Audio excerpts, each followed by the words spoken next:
नमस्कार, सुबह 7 बजे की खबरों में आप सभी का स्वागत है। मैं हूं नीलू और फिरोजाबाद से खबर लेते हैं। यहां पर एसओजी टीम और पुलिस को बड़ी सफलता हाथ लगी है। पुलिस ने मुठभेड़ के बाद 15,000 के कुख्यात बदमाश वाजिद को गिरफ्तार कर लिया है। वहीं एक बदमाश पुलिस को चकमा देकर भागने में कामयाब रहा। पकड़ा गया शातिर बदमाश गोली लगने से घायल हुआ है, जिसे इलाज के लिए अस्पताल में भर्ती करा दिया गया है। शातिर बदमाश वाजिद पर फिरोजाबाद और इटावा में 1 दर्जन मामले दर्ज हैं।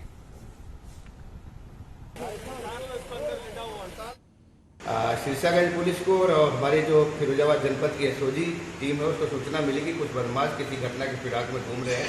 इस पर उन्होंने घेराबंदी की और बदमाशों का चेकिंग शुरू की। उसमें उनको मोटरसाइकिल से 2 बदमाश आते हुए दिखाई दिए। जैसे ही उन्होंने उसका पीछा किया करा रोड पर, और पुलिस को देखते उन्होंने फायरिंग करना शुरू कर दी और क्रॉस फायरिंग में एक बदमाश को गोली लगी। वो गिरफ्तार हुआ है घायल होकर। दूसरा बदमाश अधेरा था, वहाँ मौके से भागने में सफल हुआ। हमारे एक पुलिसकर्मी को भी चोट आई है, विजय कुमार आरक्षी है शीर्षागंज का। सभी को इलाज के लिए अस्पताल भेजा गया है। इसके दूसरे साथी की तलाश हम लोग कर रहे हैं। और गोरखपुर पुलिस ने छात्र बलराम गुप्ता के अपहरण और हत्या के मामले में वांछित 4 और आरोपियों को गिरफ्तार कर लिया है। गिरफ्तार आरोपियों के पास से स्कूटी, बाइक और फर्जी सिम कार्ड बरामद किए गए हैं। इसके अलावा मोबाइल फोन भी बरामद किया गया है। हम आपको बता दें कि इस मामले में पुलिस ने मास्टरमाइंड समेत 5 बदमाशों को पहले ही जेल भेज चुकी है। वहीं मामले का खुलासा करते हुए एसपी नॉर्थ अरविंद पांडे ने बताया कि फिरौती को लेकर किशोर के हत्या मामले में अब तक कुल 9 लोगों की गिरफ्तारी की जा चुकी है। एक और आरोपी की गिरफ्तारी अभी बाकी है। इस विषय में 27 तारीख को हम लोगों ने 5 अभियुक्तों को पकड़ के जेल भेजा था। आज जो है उसमें से 4 अभियुक्तों को और गिरफ्तार करने में सफलता प्राप्त हुई है और घटनाक्रम जो है प्रायः पूरी तरह जो है हम लोग स्पष्ट कर चुके हैं। जिस मोबाइल से थ्रेट दी गई थी वो मोबाइल बरामद है। घटना में 2 गाड़ियां प्रयुक्त हुई थी, एक स्कूटी और एक मोटरसाइकिल, जो अभियुक्त गणों से संबंधित हैं। इनका प्रयोग मृतक को जो है अपहृत करने और उसकी डेड बॉडी को नाले में फेंकने में किया गया, तो वो बरामद है। तो इसी सिलसिले में ये गिरफ्तार अभियुक्तोों को आप लोगों के समक्ष प्रस्तुत किया जा रहा है और उनको जेल भेजा जा रहा है। और केंद्र सरकार ने अनलॉक 3 की गाइडलाइंस को जारी कर दिया है। गृह मंत्रालय की ओर से जारी दिशा निर्देश में 5 अगस्त से जिम खोलने की इजाजत दे दी गई है। साथ ही सरकार ने नाइट कर्फ्यू को भी हटा दिया है। मेट्रो, रेल और सिनेमाघर पर पाबंदी अभी जारी रहेगी। सरकार ने कहा कि स्वतंत्रता दिवस के कार्यक्रम सोशल डिस्टेंसिंग के साथ कराए जाएंगे। इसके अलावा अन्य स्वास्थ्य प्रोटोकॉल का पालन भी करना होगा। गृह मंत्रालय ने बताया कि राज्यों और केंद्र शासित प्रदेशों के साथ व्यापक चर्चा के बाद यह निर्णय लिया गया है कि स्कूल, कॉलेजेस और कोचिंग संस्थान 31 अगस्त तक अभी बंद रहेंगे। हालांकि वंदे भारत मिशन के तहत सीमित संख्या में अंतर्राष्ट्रीय हवाई यात्रा की इजाजत दी गई है। अंतर्राष्ट्रीय उड़ानों को लेकर सरकार बाद में फैसला लेगी। Metro, rail, cinema hall, swimming pool, theatre, bar, auditorium, assembly hall पहले की तरह ही अभी बंद रहेंगे। वहीं कंटेनमेंट जोन में 31 अगस्त तक लॉकडाउन जारी रहेगा।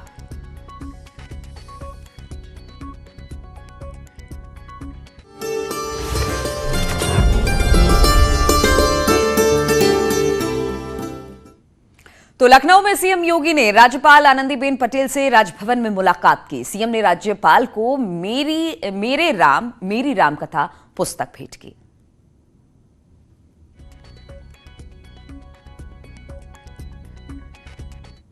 और अयोध्या में रामलला मंदिर के भूमि पूजन की खुशी में दुनिया भर के लोगों का मुंह मीठा कराया जाएगा और इसके लिए राम जन्मभूमि तीर्थ ट्रस्ट क्षेत्र ने 4 लाख पैकेट बीकानेरी लड्डू का ऑर्डर भी कर दिया है।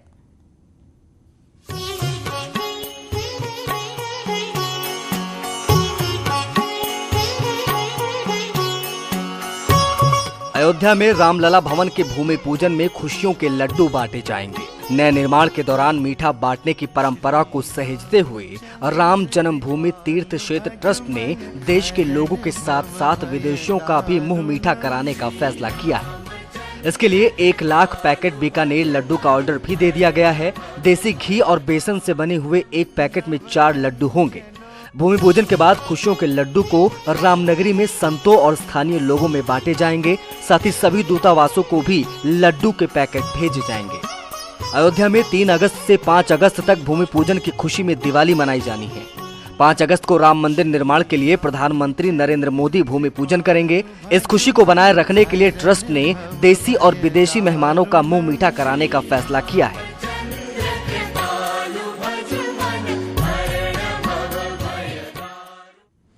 और 5 अगस्त को प्रधानमंत्री नरेंद्र मोदी अयोध्या में भव्य राम मंदिर निर्माण की नींव रखेंगे। भूमि पूजन के लिए पूरे देश भर के तीर्थ स्थलों की मिट्टी और गंगा जल मंगाया गया है। कानपुर से भी 17 घाटों की मिट्टी और गंगा जल को इकट्ठा किया जा रहा है। 31 तारीख को ये अयोध्या ले जाया जाएगा। विश्व हिंदू परिषद के लोग 17 घाटों की मिट्टी और गंगा जल लेकर अयोध्या पहुंचेंगे।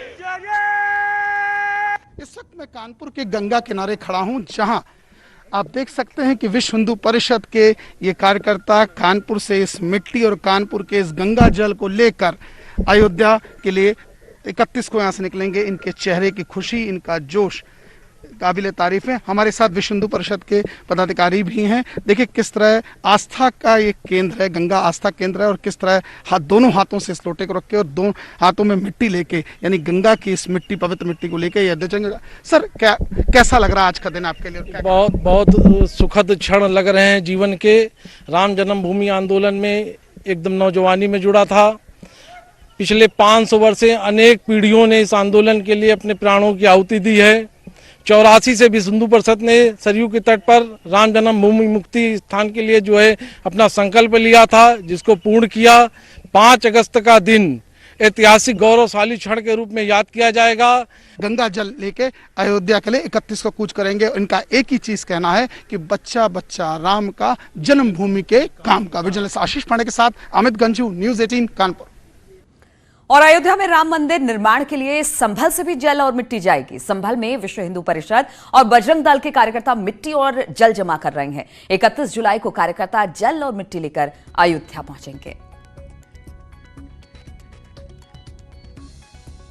विश्व हिंदू परिषद जो अयोध्या में भगवान श्री राम जन्मभूमि पर जो मंदिर बना रहे हैं, तो 500 वर्ष के खून खराबे और निरंतर संघर्ष के बाद आज जो स्थिति आई है कि वहाँ पर भूमि पूजन होगा, तो भूमि पूजन कोई सामान्य भूमि पूजन न रह जाए।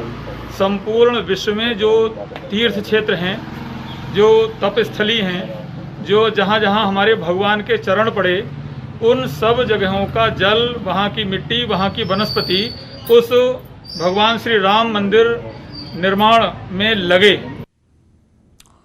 और 5 अगस्त को अयोध्या में राम भूमि मंदिर के भूमि पूजन कार्यक्रम को ऐतिहासिक बनाने के लिए अयोध्या को दुल्हन की तरह सजाया जा रहा है। अयोध्या धाम शहर के प्रवेश द्वार से लेकर अंतिम छोर तक के सभी घरों और दुकानों की दीवारों को पेंट कर कलाकृतियां बनाई जा रही हैं। बाहर से बुलाए गए पेंटर दिन रात मेहनत कर अयोध्या को खूबसूरत बनाने में जुटे हुए हैं। के भूमि पूजन को लेकर अयोध्या को संवारा जा रहा है, अयोध्या को सजाया जा रहा है। मुख्य मार्ग की जो घरें हैं, जो उनकी दीवारें हैं, आप देख रहे हैं किस तरह से पेंटिंग करके उन पे खूबसूरत कलाकृति बनाई जा रही है, आकृति बनाई जा रही है। आप देख रहे हैं ये जो यहाँ के कलाकार हैं किस तरह से यहाँ पे ये आकृति बना रहे हैं, ताकि इस रोड से जो गुजरने वाले हों उनको लगे कि किस तरह से ये आकृति बनी है। बता, क्या नाम है आपका? सर गोविंद सोनी। ये क्यों बना रहे हैं इसको? ये भगवान रामचंद्र जी के बाल्यकाल से लेके और बड़े तक चित्र बना रहे हैं। फोक आर्ट है ये। किसने कहा बनाने के लिए? ये मोदी जी आ रहे हैं, उनके उपलक्ष्य में काम किया जा रहा है। तो आप देख रहे हैं ये कलाकार हैं जो यहाँ पर आकृति बना रहे हैं। फिलहाल जिस तरह से अयोध्या को खूबसूरत सजाया जा रहा है, देखना ये होगा कि 5 अगस्त को अयोध्या कितनी खूबसूरत दिखती है। केबी शुक्ला, न्यूज़ 18 अयोध्या। और अयोध्या में राम मंदिर शिलान्यास और जश्न आजादी के पर्व पर आतंकी खलल डाल सकते हैं, जिसको लेकर खुफिया एजेंसियां भी अब अलर्ट पर हैं, जिसके बाद उत्तर प्रदेश में चौकसी बढ़ा दी गई है। अयोध्या के आसपास की 9 जिलों में सुरक्षा मुस्तैद कर दी गई है।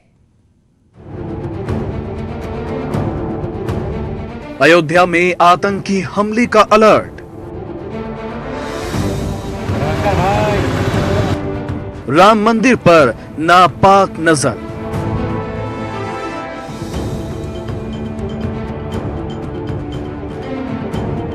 राम मंदिर शिलान्यास पर आतंकी साजिश।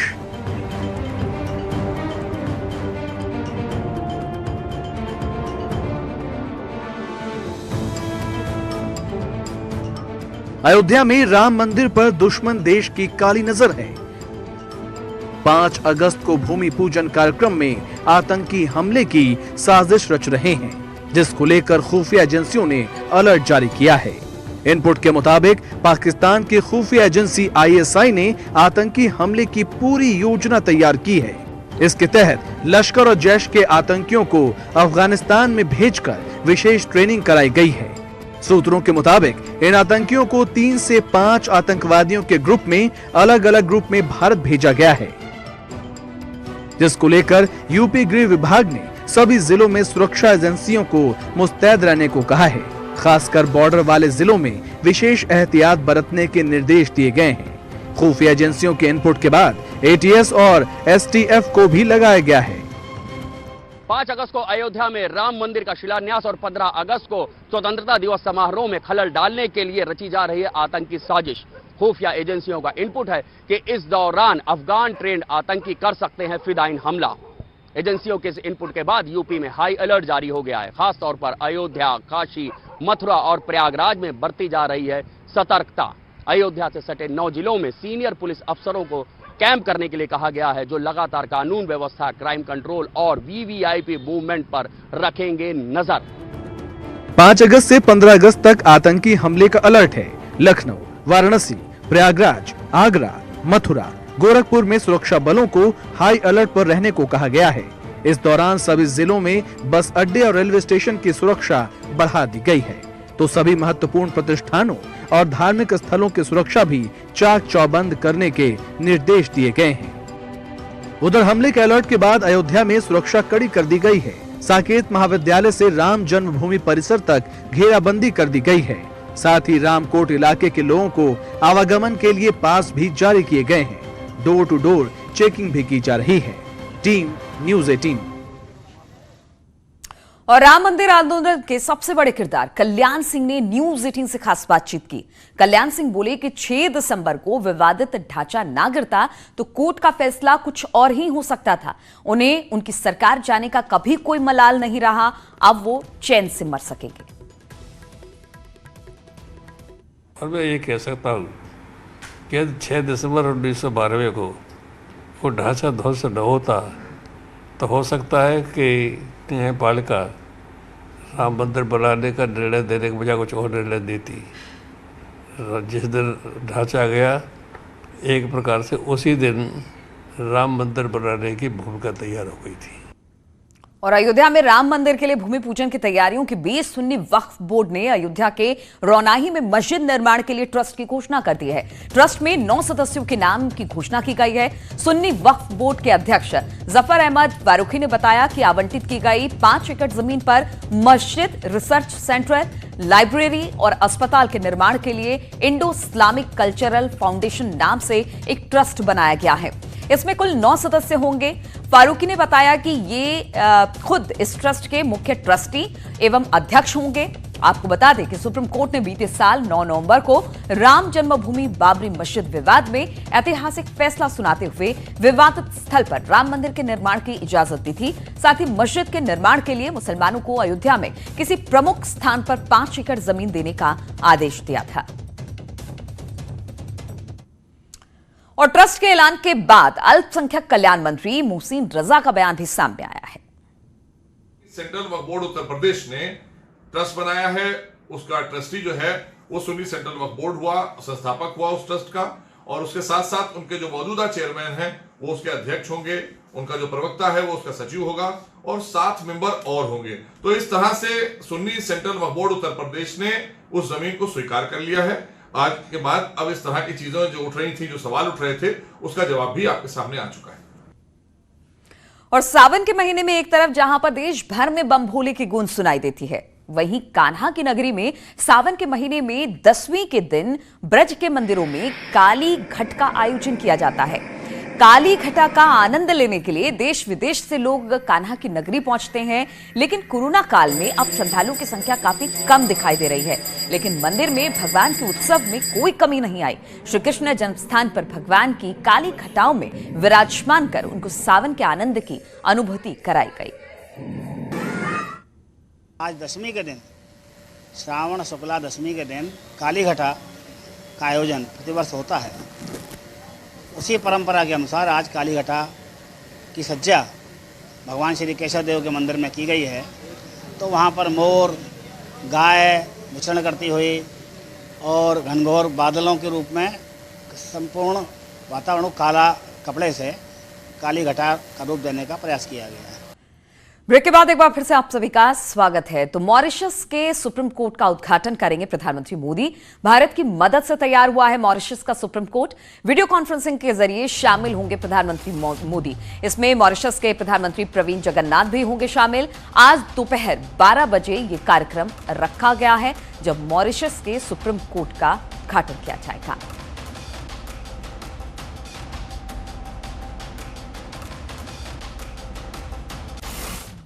और जालौन से खबर आ रही है, कार गैराज में आग लगाई है। धू धू कर पूरा गैराज जल गया है। 4 गाड़ियां इसमें जलकर खाक हो गई है। लाखों रुपए का नुकसान इसमें बताया जा रहा है। फायर ब्रिगेड की गाड़ियां आग पर काबू पाने में सफल रही है।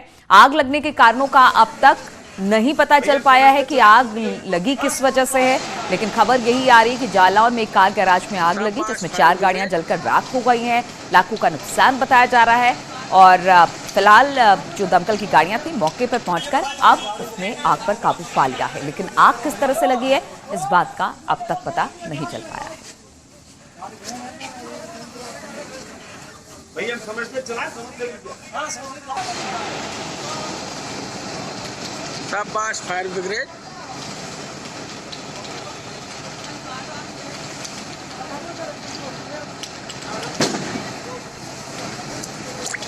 टायर फटा। और मेरठ की स्पोर्ट्स इंडस्ट्री की निगाहें आईपीएल पर टिकी हुई है। अक्टूबर में यूएई में आईपीएल आयोजित होने से पहले मेरठ की स्पोर्ट्स इंडस्ट्री को उम्मीद जगी है कि अगर आने वाले कुछ महीनों में कोरोना कुछ थमा और आईपीएल की चकाचौंध तेज हुई तो क्रिकेट के उपकरणों का बिजनेस बढ़ेगा और क्रिकेट की दुनिया में उनकी बादशाहत फिर कायम होगी। मेरठ को स्पोर्ट्स सिटी के तौर पर पूरे विश्व में जाना जाता है।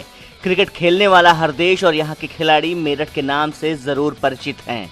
आए दिन यहाँ विदेशी खिलाड़ी आते रहते हैं और यहाँ का बैट ले जाते हैं, लेकिन कोरोना काल ने मेरठ की स्पोर्ट्स इंडस्ट्री की कमर तोड़ कर रख दी है।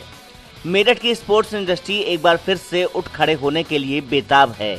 अरसे बाद क्रिकेट के उपकरण बनाने वाली कंपनियों के ताले खुल गए हैं और उद्यमियों के साथ साथ कारीगरों को भी उम्मीद जगी है कि फिर से वही दिन लौटेंगे जिसके लिए मेरठ की स्पोर्ट्स इंडस्ट्री जानी जाती थी। उद्यमियों का कहना है कि कारोबार को रफ्तार तभी मिलेगी जब खिलाड़ी मैदान पर पहुंचेंगे। दुनिया भर में ज्यादातर देशों में स्टेडियम और ट्रेनिंग कैंप सूने पड़े हैं, लेकिन अगर अक्टूबर में आईपीएल शुरू हुआ तो बिजनेस बढ़ेगा और फिर से वही पुराने दिन लौट आएंगे। चुनौती को झेल रहे हैं। अभी तो 50% वर्कर आ रहे हैं और वर्कर भी ऑर्डर्स है नहीं हाथ में। ऑर्डर्स आएंगे हाथ में तो डेफिनेटली हमारी कंपनी चलेगी और इंडस्ट्री चलेगी, दौड़ेगी कि हाँ आईपीएल होगा तो वहाँ पब्लिक भी होगी और जैसे ही होगी तो हमारी इंडस्ट्री को डेफिनेटली बेनिफिट आएगा। मेरठ में एसएस, एसजी, बीडीएम समेत कई कंपनियां बल्ला बनाने का काम करती हैं। यहाँ के कारोबारियों का कहना है कि आईपीएल होने से कारोबार का माहौल जरूर बनेगा। हालांकि कोरोना काल के दौरान जिस तरह से मेरठ की स्पोर्ट्स इंडस्ट्री ने जज्बा दिखाया है वो तारीफ के काबिल है। इसी के साथ इस बुलेटिन में फिलहाल इतना ही। रुकेंगे छोटे से ब्रेक के लिए। ब्रेक के बाद उत्तराखंड एक्सप्रेस।